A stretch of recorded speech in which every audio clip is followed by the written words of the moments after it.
भगवत गीता के दूसरे अध्याय के 47वें श्लोक में बताया गया है, यावान अर्थ उद्पाने सर्वतः संपलुतुदके तावान सर्वेषु वेदेषु ब्रह्माणस्य बीजानतः। अर्थ, एक छोटे से कूप का सारा कार्य एक विशाल जलाशय से तुरंत पूरा हो जाता है। इसी प्रकार वेदों के आंतरिक तात्पर्य जानने वालों को उनके सारे प्रयोजन सिद्ध हो जाते हैं। यहाँ विस्तार से यह बताया गया है कि वेदों में एक कर्मकांड विभाग है। वेदों में एक कर्मकांड विभाग है जिसमें अनुष्ठानों एवं यज्ञों का वर्णन है। अनुष्ठानों एवं यज्ञों से ध्येय है आत्म साक्षात्कार के क्रमिक विकास को प्रोत्साहित करना। अब प्रश्न है, आत्म साक्षात्कार का ध्येय का क्या मतलब? यहाँ गीता के 15वें अध्याय के 15वें श्लोक में स्पष्ट किया गया है कि आत्म साक्षात्कार का ध्येय, वेद अध्ययन का ध्येय जगत के आदि कारण भगवान कृष्ण को जानना है। अतः आत्म साक्षात्कार का अर्थ है कृष्ण को तथा उनके साथ अपने शाश्वत संबंध को समझना।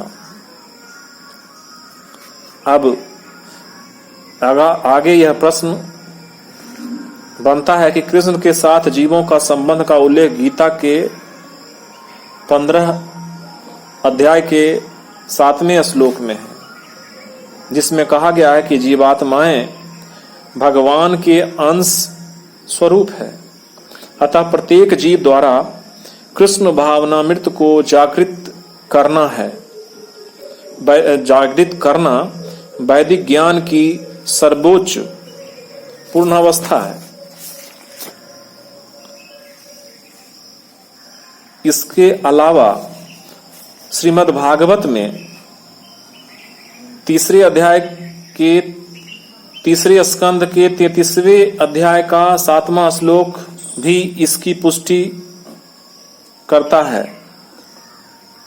इसमें कहा गया है, अहो बत स्वपचो अंतो गरियान यजी विहंगे वर्तते नाम तो तुभ्यम ते पुस्त पस्ते जूहुबिह सश्रुर्याः बहु बानु नुयानियम गृणाति ये ते।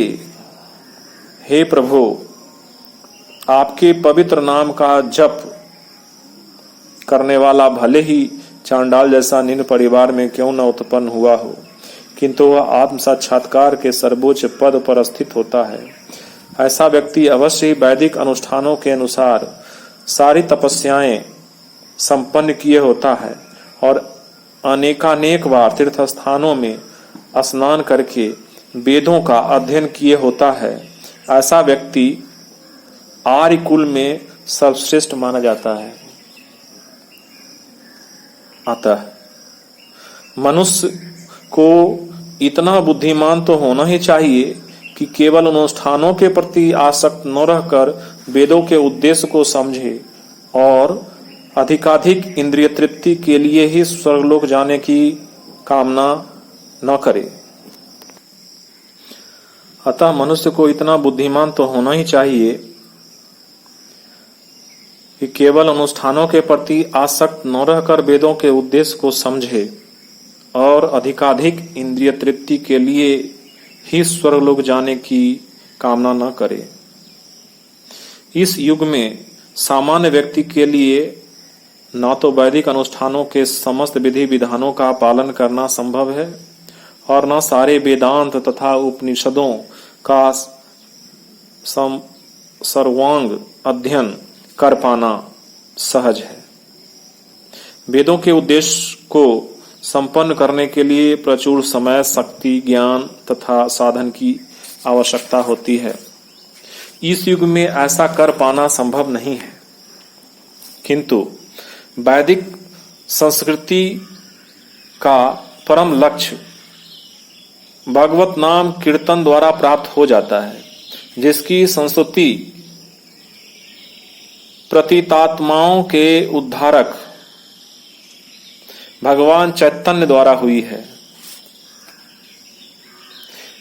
एक बार की बात है, जब चैतन्य से महान वैदिक पंडित प्रकाशानंद सरस्वती ने पूछा कि आप वेदांत दर्शन का अध्ययन न करके एक भावुक की भांति पवित्र नाम का कीर्तन क्यों करते हैं?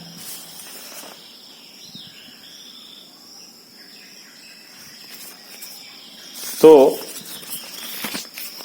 इस पर उन्होंने जवाब दिया कि मेरे गुरु ने मुझे बड़ा मूर्ख समझकर भगवान कृष्ण के नाम का कीर्तन करने की आज्ञा दी, अतः उन्होंने ऐसा ही किया और वे पागल की भांति भावोन्मत्त हो गए। इस कलयुग में अधिकांश जनता मूर्ख है और वेदांत दर्शन समझ पाने के लिए पर्याप्त शिक्षित नहीं है। वेदांत दर्शन के परम उद्देश्य की पूर्ति भगवान के पवित्र नाम का कीर्तन करने से हो जाती है।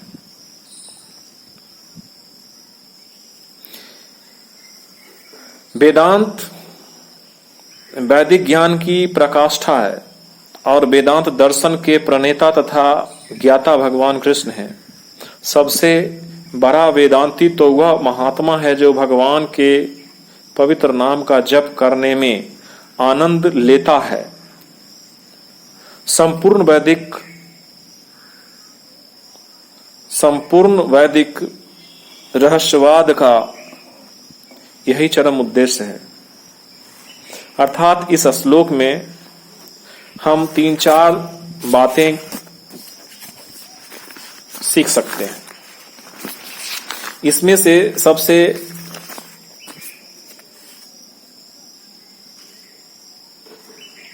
पहला पॉइंट ये बनता है कि वेद में कर्मकांड विभाग है जो कि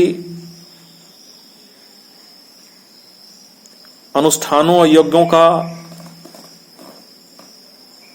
विवरण देता है और अनुष्ठान और यज्ञ का महत्वपूर्ण लक्ष्य होता है आत्म साक्षात्कार के क्रमिक विकास को प्रोत्साहित करना। और आत्म साक्षात्कार के बारे में गीता में बताया गया है